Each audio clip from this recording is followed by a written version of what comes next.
Ya Allah, jadikan aku itu tetap mengerjakan amal soleh yang Engkau redai. Bukan hanya buat amal soleh, tapi amal yang diredai.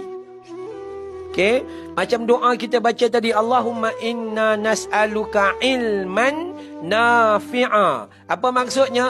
Ya Allah, kurniakan bagi kami ilmu yang bermanfaat. Bukan ilmu sahaja, tapi ilmu tu manfaat. Ada orang ada ilmu tapi tak ada manfaat. Jadi, ya Allah, tolong kurniakan kepada aku kekuatan untuk beramal soleh, untuk beroleh redamu. Maksud gitu. Maka apa amal soleh yang perlu kita jaga dalam umur yang masih ada ni?